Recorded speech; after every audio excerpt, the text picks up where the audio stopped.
Hello, my name is Jeffrey, and I'm a user. I've been a user of distributed computing for about 6 years and a user of cloud computing for the past 2 years.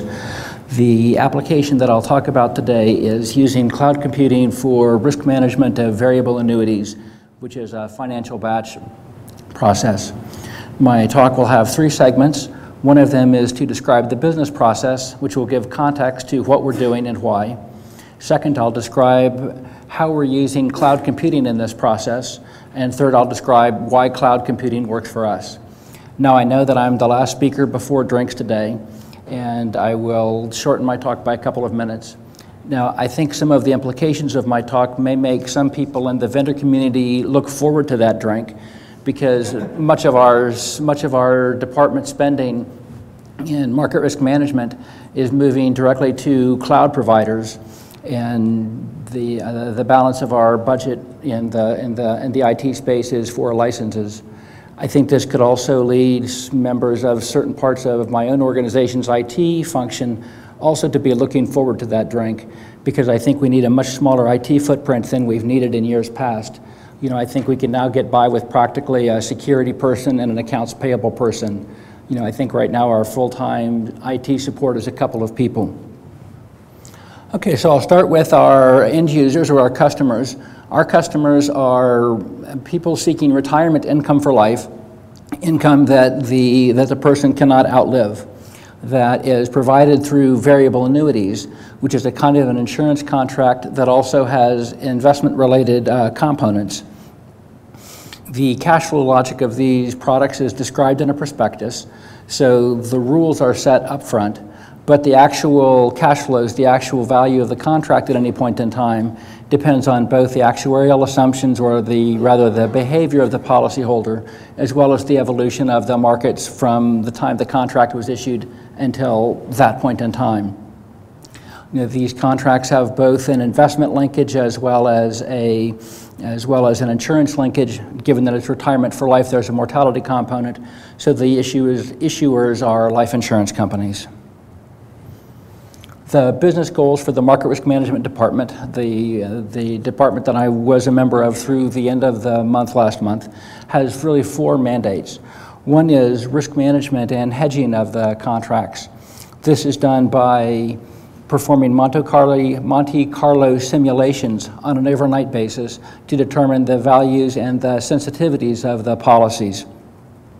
The analytics results are used to inform hedge decisions that are made the following day, and we trade every day when the market opens. So there's a real premium on results being done reliably and on time.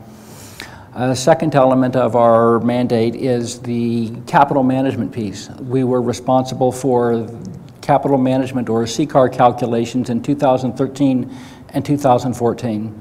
It was this ACCAR requirement that led to our first work on the cloud.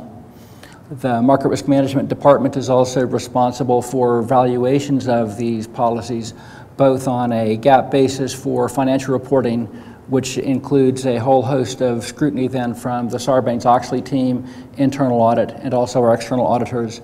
We also use the results for monthly management reporting. The 4th mandate that we have in market risk management is to support product development. That is to inform both modifications to the design of existing variable annuity contracts, as well as the development of new contracts, next generation contracts.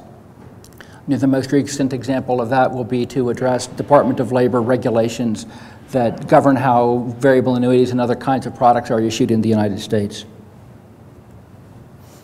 The president of the Retirement Income Solutions Division, Jana Greer, has described insurance policies as promises to our customers, and she's also described business plans and budgets as promises to our board of directors. The policy tells the customer what we're going to do, what we'll do for you over the next years, the next decades. The business plan and the budget are the description of what we will deliver, and the budget is what resources we need to accomplish it. And in the rest of this talk, I'll describe how cloud computing helps us to meet both of those promises. The business process in market risk management for this hedging starts with Monte Carlo simulations to see how the insurance contracts have changed in value from one day to the next. We do that through a full revaluation and Monte Carlo simulations. We also need to determine an expected change in value of the contracts. We do that by measuring the risk sensitivities and the change in market rates. The two of those multiplied together give the expected change in value. Then we need to understand the differences between the actual versus the expected change. That should be small. The larger it is, the more something's happening that we don't understand. And that will often drive the need for ad hoc analytics. After the risk analytics are finished and interpreted, the next step will be to identify and then execute hedge transactions. You need to get this right because what we need in the annuities is the change in value from one day to the next of the liabilities has to be offset by the change in value of the hedges. We need one winner and one loser, and we don't really care which one is which. Our book is about $40 billion now, and if there's slippage between the change in value of the one and the other, that's P&L, and once that happens, you don't get that back. There's a demand for the latest information, and that comes for management reporting on a monthly basis or a quarterly basis. It comes from the need to explain changes in value for board of directors level reporting and for earnings calls. There's a need for understanding what's happening internally on a day-to-day basis. Our book is about $40 billion. Our footprint of cores is about 8,000 cores in the Amazon cloud. The higher compute capacity versus what we had internally gives us both a faster completion time on an expected basis, and it also gives us faster results for these ad hoc analytics. There are several drivers for the compute demand. One of them is that product complexity grows over time. 10 years ago, the prospectus was probably a quarter of the thickness that it is now. From one generation of the product to the next, products only get more complex. Assets under management grow. Sales have been good for us in the last 10 years. That's a good problem to have. Reporting deadlines shrink quarter by quarter or year by year. The GAAP financial reporting is set externally by the Securities and Exchange Commission, so there's no flexibility, there's no way to alter those timelines. Finally, the model resolution becomes higher, and I think this is a case of supply creating its own demand. The more capable the platform is, the more sophisticated of models can be employed. Our technical constraints with internal capacity is our grid was too small when it was running, and it was too big when it was idle. When it's running, you had to wait because it just wasn't large enough. When it was idle during the day, you were paying for it even though you were not using it. So the overview for the rest of my talk is I'll go through the 5 stages in our migration to the cloud. First is an internal data center migration that was done in 2012. Next, we moved to a semi-annual project to the cloud. That was our impetus in the first time to run externally. We then moved a Monthend Batch process to the cloud, then an end-of-the-day batch process to the cloud, and then I think in many ways the largest step, we decommissioned our internal capacity to be all cloud all the time for the variable annuities, valuation, and hedging. Finally, if we have time, I'll give a few remarks on the internal versus external capacity considerations. So the first step, our data center migration, we moved from 200 cores in a single site to 2,000 cores spread across 2 time zones. The features of this were 10 times more capacity. There's always resistance to doing some kind of an internal migration because we all had day jobs. Having the 10x increase in capacity certainly provided an impetus for us to move forward. The new capacity was spread across 2 time zones in Texas and in New Jersey. We're in Los Angeles, so this gave us a good geographic, I'll call it geographic protection. It also makes the disaster recovery testing easy. You turn off your capacity in one site, and if things finish, it worked. If not, then they didn't. So the disaster recovery test plan got dramatically shorter and simpler. We also, for the first time, had a quota system. I persuaded several other end users to pool capacity. So instead of each department having its own fixed amount, we put our capacity together and developed quotas. This was the first time we'd had quotas in the actuarial function.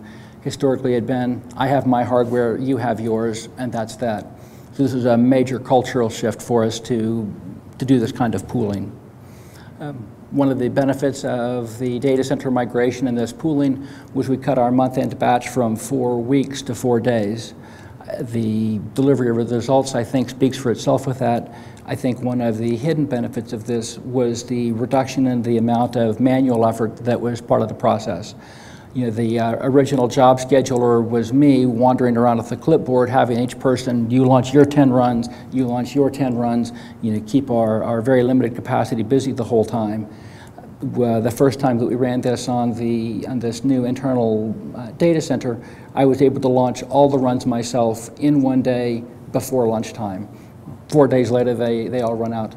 You know, so that's essentially, I think we also picked up 1 full-time equivalent per month by reducing the amount of manual labor. It was the most onerous, least popular work, so I think that it was good for productivity and also good for morale. The multi-departmental component was good also. Market risk management was a net borrower of capacity, but we could take our foot off the gas at month end or at quarter ends for the colleagues doing regulatory reporting to give them some breathing room. See, I think that to speed things up, some of the technical considerations in this migration included the fact that it was all new hardware from, you know, it got from the loading dock into the data center. You know, so the considerations were, if something isn't working, is it the infrastructure or is it the application? You know, with this kind of migration, you find out who hard codes names of machines and IP addresses and so forth when you make this move. Organizational considerations include the fact that for the first time we did pooling of hardware instead of having individually assigned work. We individually owned hardware. The migration was a company-wide initiative, so our IT colleagues were stretched thin. Being organized helped to facilitate that. Having a successful migration built credibility both for market risk management in the IT space and for both ourselves and our IT colleagues in management's eyes. Our next step was the first foray onto the cloud. The impetus was a ACCAR project. ACCAR is Comprehensive Capital Analysis and Review. It's mandated by the Federal Reserve for systemically important financial institutions, of which AIG is one. You know, typically this will be large banks and insurance companies. A couple of other large institutions failed their ACCAR analytics earlier in 2014, so there was a great deal of scrutiny on us and a great deal of focus on just making this work. This was a semi-annual project, and the fact is that we'd had discussions about doing cloud-based computing previous to this, but it was just one good idea on the list among many others.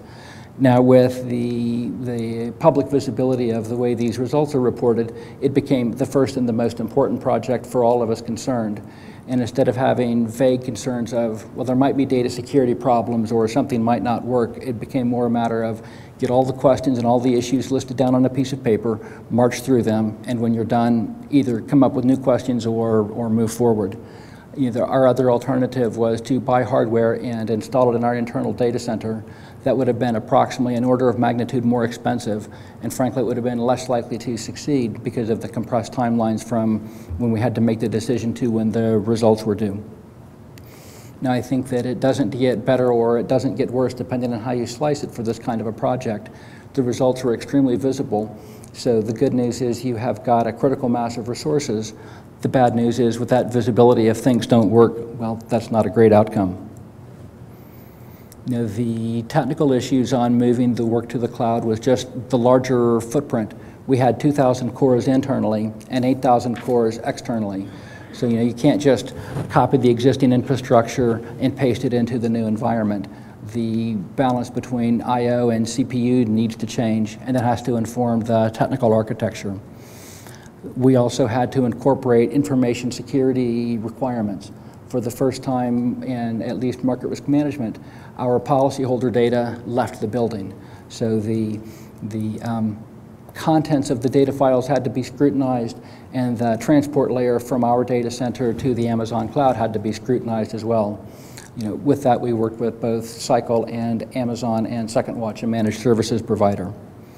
The change in the workload put new stress on the network and on the schedulers. One thing I learned is that schedulers don't fail gracefully. It works, it doesn't work. It's a kind of a phase change. On the organizational front, there are more people involved and more organizations involved. Establishing roles and responsibilities is important, and developing a common language is important. There's a new cost model with internal capacity. At least in our world, it is characterized by fixed capacity and fixed costs. You have 2,000 cores, your bill is what the data center rate card says, and your flexibility is by the way that you do prioritizing of runs. With the external cloud, the cost scales with the core hours. You essentially have unlimited capacity. We're using 8,000 cores. There are people using an order of magnitude or a factor of 20 more than us. For our purposes, the scale is unlimited. You have variable costs and variable capacity. I think that's one of the real key differences. Our third step on the way to the cloud was to run a month-end batch on the cloud. This is more incremental process, more incremental progress than something fundamentally new. We would run the month-end batch that was used for management reporting primarily, run that on the cloud, see what worked, see what didn't, and then we had time intra-month to make whatever modifications we needed to. And then we just accumulated experience month by month, continuing to shave down the error rate and the amount of manual effort involved. ACCAR was a all-hands-on-deck project with a great deal of visibility. This month-end work became much more of, it's just another task on the list. It just has to work. You can't afford to use heroic amounts of effort. Technical considerations, I think we can go through this. The next step was to run a month-end, or rather to run a daily batch process on the cloud. This daily process is used to perform the valuation and hedging runs. We need to know the values and sensitivities to inform the hedge decision making that I described. Now, this isn't the largest and most complicated problem in the world, but for us it's extremely important because we make trading decisions. Once you execute trades the following day, it costs money to unwind them. It also can be expensive when the results are not available on time. The risk management meeting starts at 7:30 in the morning, and the trading team needs time to review the results before that starts. And that's an awfully uncomfortable meeting if you start without the results in hand. There's a high demand for throughput, a high demand for reliability.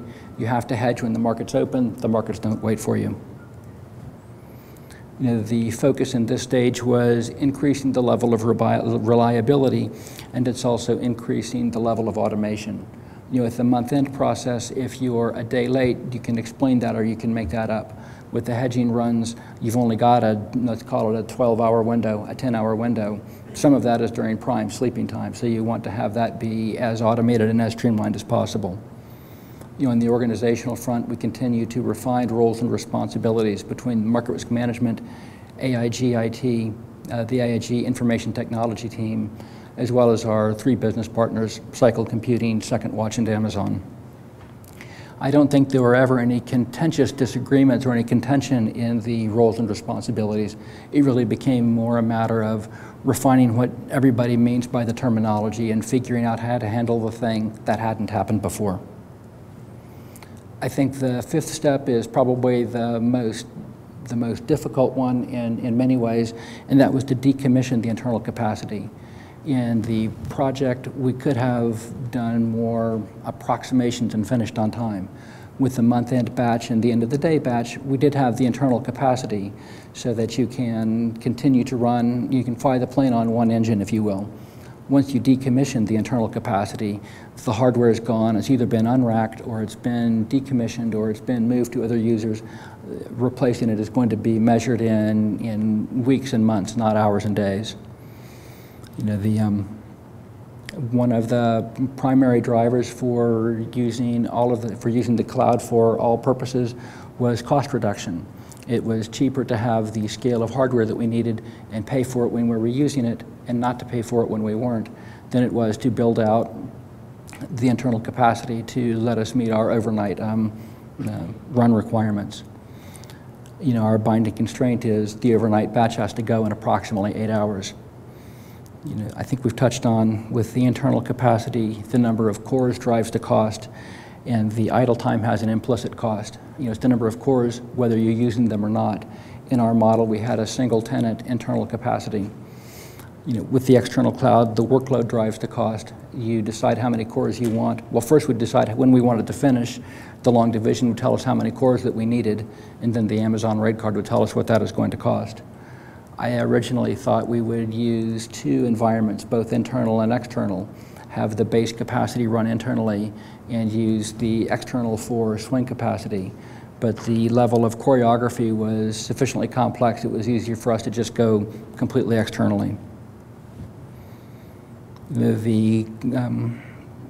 think to touch on an element that may be more important in some organizations than others, the internal grid is going to be both a fixed cost and a fixed capacity, and will be primarily, at least in our experience, primarily a capital expense with some level of operating expense on the staffing side.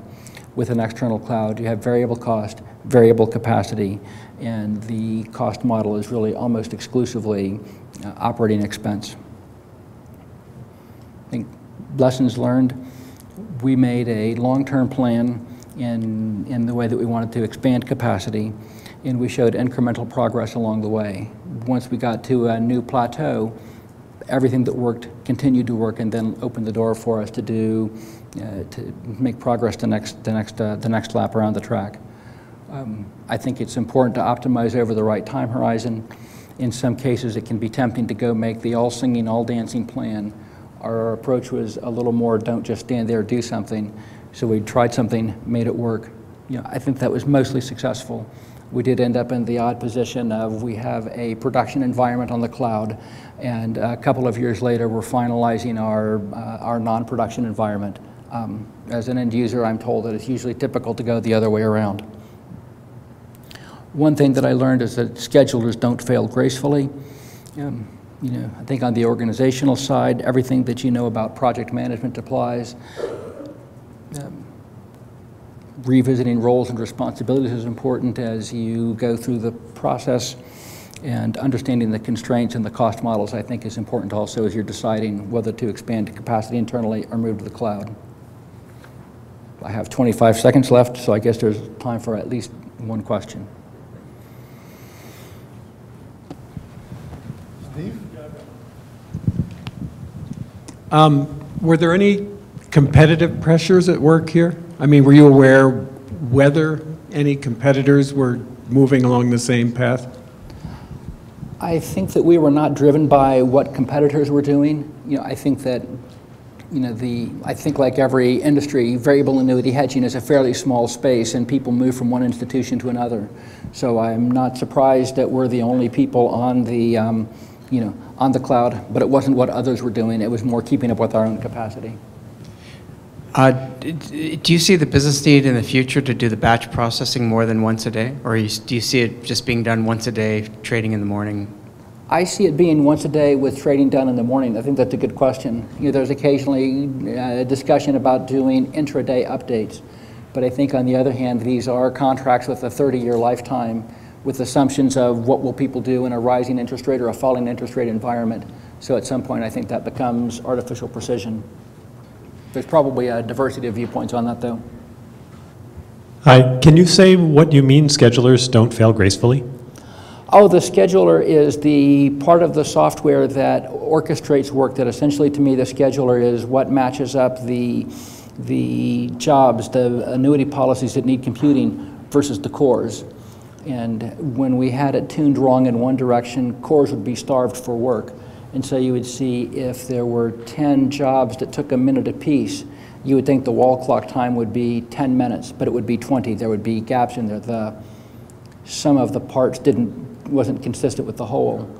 The other would be that when the scheduler would get behind, it just couldn't catch up. So the grid we running, cores would be ready for work, but the scheduler couldn't get work assigned to them. You know, the backlog could never get cleared. Hi, can you share a bit more about the internal dynamics in the organization, like who was the main driver of making this happen? Like, was it more the business side, the IT side, and how was the dynamic with the security team? Yes, and I'll be slightly vague on certain parts of that. The primary driver of this was me. I'm a risk manager, or was a risk manager in the market risk management department. On the business side, my day job had various aspects, including model development and model implementation, departmental operations, and then being the controls interface with both internal teams and PricewaterhouseCoopers. But I did see that we needed a dramatic increase in our compute capacity for this business to continue to be viable. You know, I think on the whole, our relationship with the IT function was very positive and very collaborative. I think we tended to be pushing them rather than they pushing us. The ACCAR project was a real catalyst that it made there be a critical mass of attention and resources to move us onto the cloud. Thank you. Any other questions? Bob? Just quickly, did you use this opportunity to perhaps become more aggressive in the software you ran to make improvements there? If you had more compute capability, did you push the state of the art in what software you were running? And was there any measurable impact, success, if you did something like that? Oh yes, and I think that's a great question, that supply does create its own demand.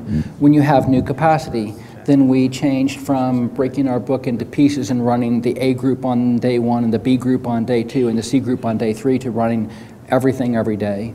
We also moved from a paradigm of having certain runs done on a daily basis and then additional analytics at month end. We went from that to do everything every day.